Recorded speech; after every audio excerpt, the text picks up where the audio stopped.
汚い汚い汚いមានន័យថាដែលកខ្វក់ឬក៏ដែលកក្រិច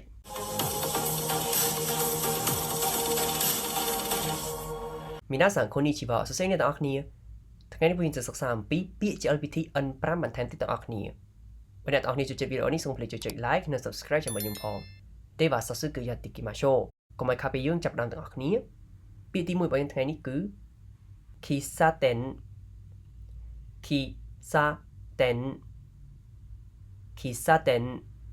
មានន័យថាហាងកាហ្វេ coffee shop ឧទាហរណ៍喫茶店に行きます喫茶店に行きますមានន័យថាខ្ញុំទៅហាងកាហ្វេចឹងពីថា喫茶店មានន័យថាហាងកាហ្វេに行きますに行きますមានន័យថាទៅកាន់កន្លែងណាមួយចឹង喫茶店に行きますមានន័យថាទៅហាងកាហ្វេឥឡូវទៅរៀនអស់គ្នា喫茶店喫茶店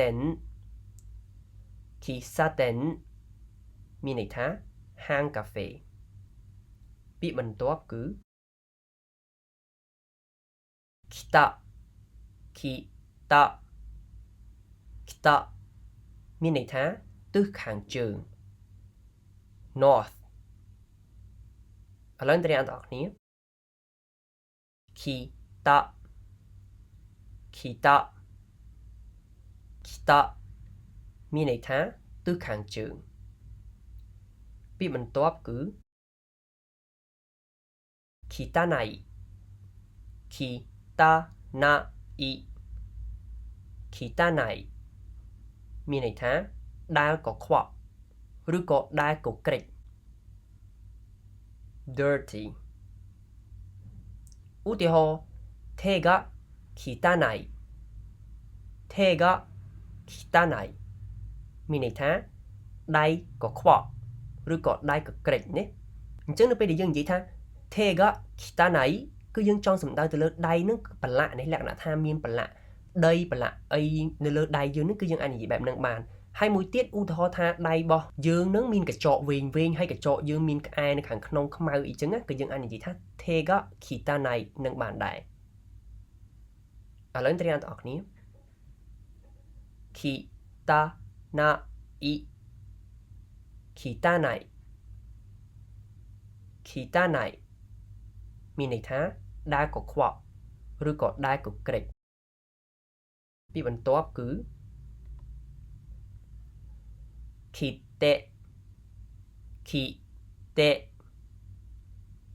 手មានន័យថាតែម stem ឧទាហរណ៍切手を買いたいです切手を買いたいですមានន័យថាខ្ញុំចង់ទិញតែមអញ្ចឹងពាក្យថា kite មានន័យថាតែមនេះគឺជាតែមដែលលក់នៅប្រេសនីអញ្ចឹងនៅជប៉ុនជាទូទៅនៅពេលដែលយើងចង់ផ្ញើអីវ៉ាន់នៅប្រេសនីគឺយើងត្រូវទិញតែមនេះ kite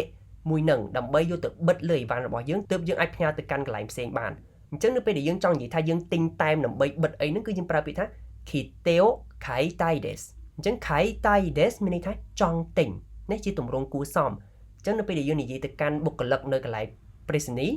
គឺយើងនិយាយថា kite o kaitai desu អញ្ចឹងមានន័យថាខ្ញុំចង់ទិញតែមណាអញ្ចឹងលឿនត្រាំទាំងអស់គ្នា kite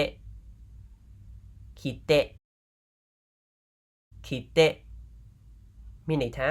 តែមឥឡូវធ្វើពីបន្ទាប់こっ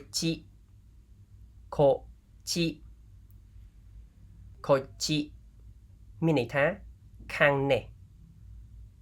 this way អញ្ចឹងពាក្យ こっち នេះគឺយើងប្រើនៅពេលដែលយើងចង់និយាយពីអ្វីមួយដែលនៅចិត្តយើងនៅខាងចិត្តយើងអញ្ចឹងឧទាហរណ៍ថាមានគេសួរយើងថាបន្ទប់ទឹកនៅណាអញ្ចឹងបើសិនជាបន្ទប់ទឹកនៅចិត្តយើងអាចនិយាយថាこっちですこっちですមានន័យថានេះនៅខាងនេះអញ្ចឹងនឹងត្រាំទាំងអស់គ្នា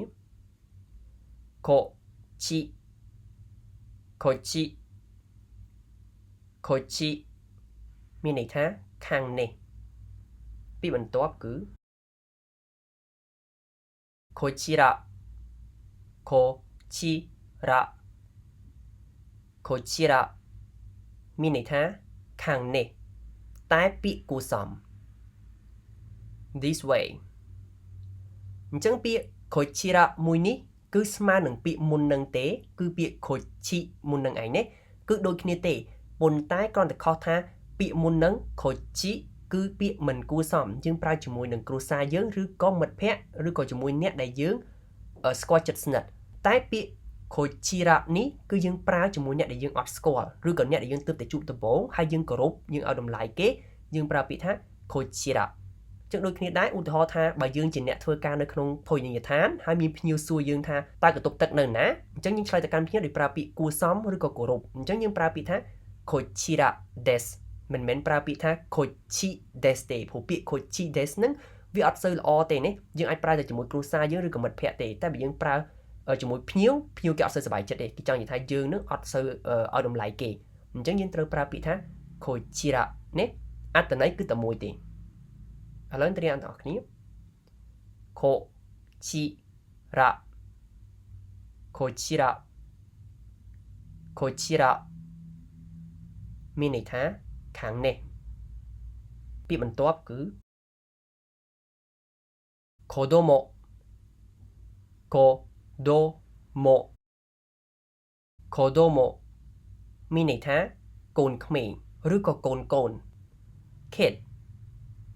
child ឧទាហរណ៍子供がいます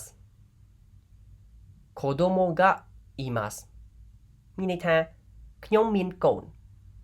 នេះគឺយើងសំដៅទៅលើកូនរបស់យើងមានម្នាក់ពីរនាក់ណាមិនមែនសំដៅទៅលើយើងមានផ្ទៃពោះទេណាអញ្ចឹងនៅពេលដែលយើងនិយាយថា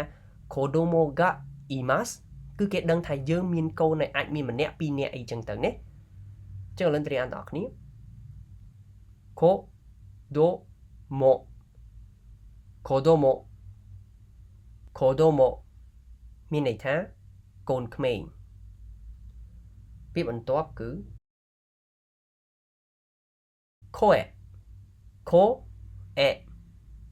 声មានន័យថាសំឡេង voice ឧទាហរណ៍声が聞こえない声が聞こえないមានន័យថាស្ដាប់អត់ឮឬក៏អត់ឮសំឡេងចឹងពាក្យថា声មានន័យថាសំឡេងដែលយើងនិយាយចេញមក聞こえないគឺមានន័យថាស្ដាប់អត់ឮអញ្ចឹងនៅពេលយើងនិយាយថា声が聞こえないមានន័យថាស្ដាប់អត់ឮសំឡេងឥឡូវត្រៀមទាំងអស់គ្នា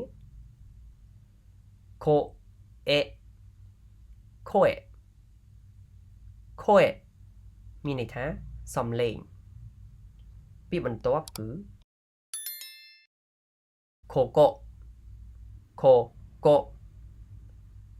ここមានន័យថាទីឬកន្លែងនេះ this place here ឧទាហរណ៍ここは病院ですここは病院ですមានន័យថាទីនេះគឺជាមន្ទីរពេទ្យឬក៏កន្លែងនេះគឺជាមន្ទីរពេទ្យអញ្ចឹងពាក្យថាここはមានន័យថាទីនេះឬក៏កន្លែងនេះ病院ですអញ្ចឹង病院មានន័យថាមន្ទីរពេទ្យអញ្ចឹងここは病院ですមានន័យថាកន្លែងនេះគឺជាមន្ទីរពេទ្យអញ្ចឹងពាក្យここគឺយើងបង្ហាញពីទីតាំងថាតើយើងនៅកន្លែងណាអញ្ចឹងនៅពេលដែលយើងប្រើពាក្យថាここគឺមានន័យថានៅទីនេះណានៅកន្លែងដែលចិត្តយើងនឹងឥឡូវទាំងអស់គ្នាこ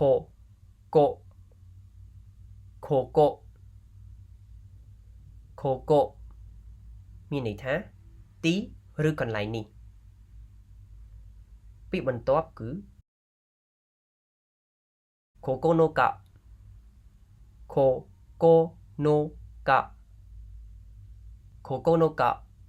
មានន័យថាថ្ងៃទី9 ninth day of the month ឬក៏9 days អញ្ចឹងពាក្យថាここのかនេះគឺមានន័យថាថ្ងៃទី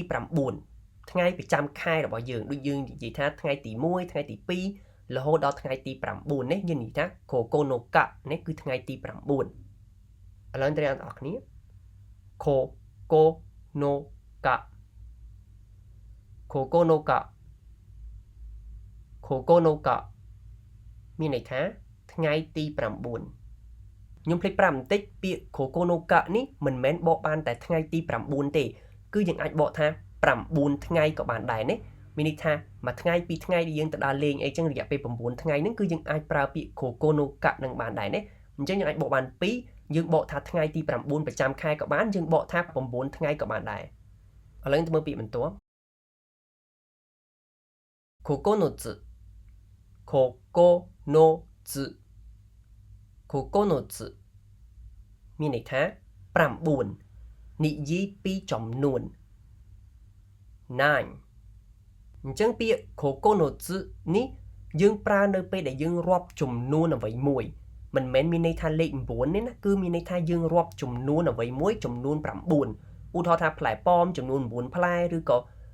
ផ្លែក្រូចចំនួន9ផ្លែអីហ្នឹងគឺយើងប្រើពាក្យថា 9នឹងនេះមិនមែនរាប់លេខ9យើងនិយាយថា9ទេឥ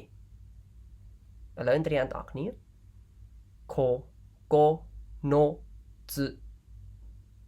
9មានន័យថា9ពាក្យបន្ទាប់គឺ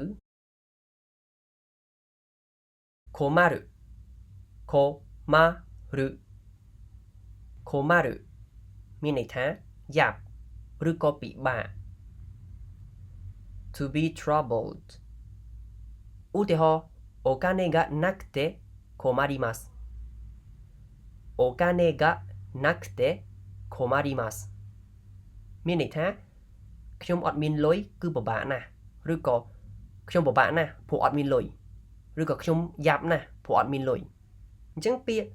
お金がなくてហ្នឹងគឺមានន័យថាអត់មានលុយព្រោះតែអត់មានលុយដល់ពេល 困りますមានន័យថាយ៉ាប់ឬក៏ពិបាកនឹងឯងនេះអញ្ចឹង 困りますហ្នឹងគឺបានមកពីពាក្យ komaru នឹងឯងនេះគ្រាន់តែយើងបំបែកទៅជាទម្រង់គួរសមអញ្ចឹង お金がなくて困りますមានន័យថាយ៉ាប់ណាស់ព្រោះតែអត់មានលុយឥឡូវត្រៀមទាំងអស់គ្នា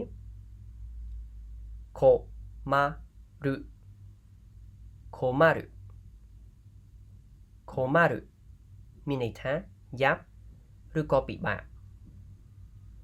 ពាក្យបន្ទាប់គឺ konban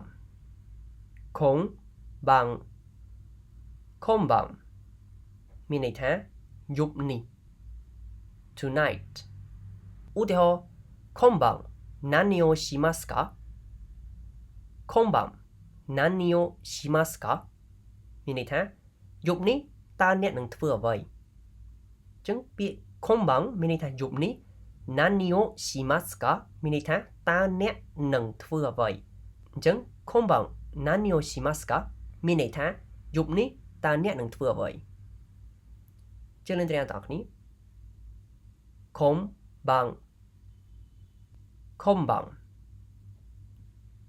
konban មានន័យថាយប់នេះពាក្យបន្ទាប់គឺ 今月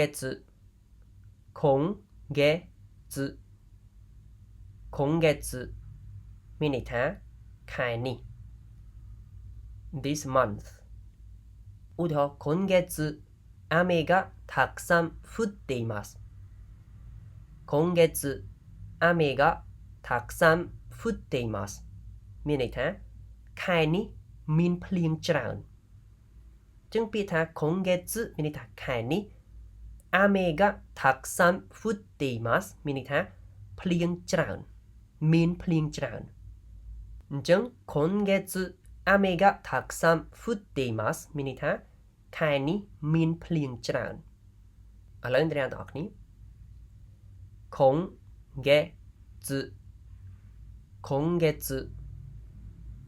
今月មានន័យថាខែនេះឥឡូវយើងទៅមើលពាក្យចុងក្រោយរបស់យើង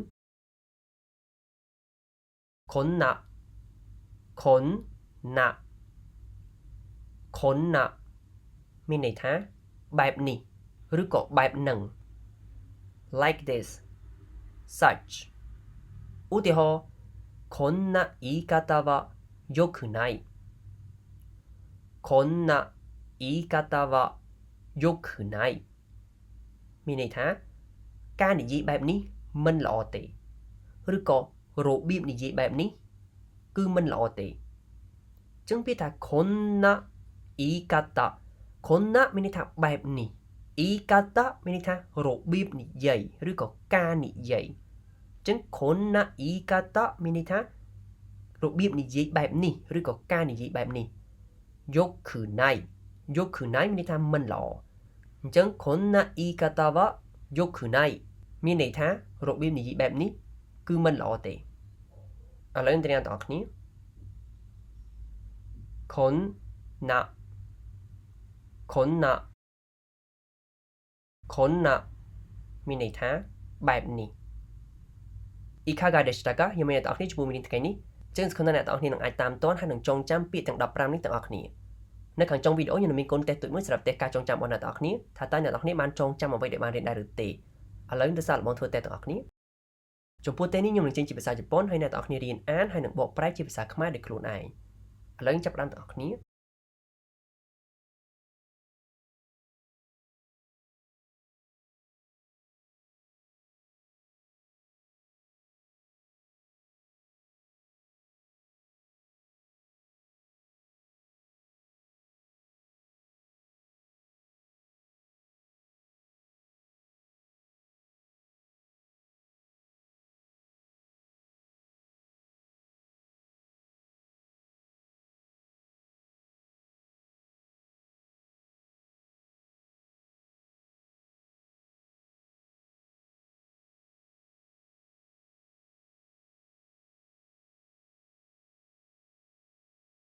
យ៉ាងម៉េចហើយអ្នកទាំងអស់គ្នាតើអ្នកទាំងអស់គ្នាឆ្លើយត្រូវទាំងអស់ហើយឬនៅបើអ្នកទាំងអស់គ្នាឆ្លើយត្រូវទាំងអស់មានន័យថាអ្នកទាំងអស់គ្នាបានចងចាំអ្វីដែលបានរៀនរួចហើយចំពោះអ្នកមិនទាន់ឆ្លើយត្រូវអ្នកទាំងអស់គ្នាអាចត្រឡប់ទៅមើលវីដេអូឡើងវិញហើយត្រឡប់មកធ្វើតេស្តនេះម្ដងទៀតដើម្បីកាន់តែឆាប់ចាំពាក្យទាំងអស់នេះそれではまた次回の動画でお会いしましょうご清聴いただきありがとうございましたអរគុណសម្រាប់ការតាមដានអ្នកទាំងអស់គ្នាជួបគ្នានៅវីដេអូក្រោយទៀតបាយ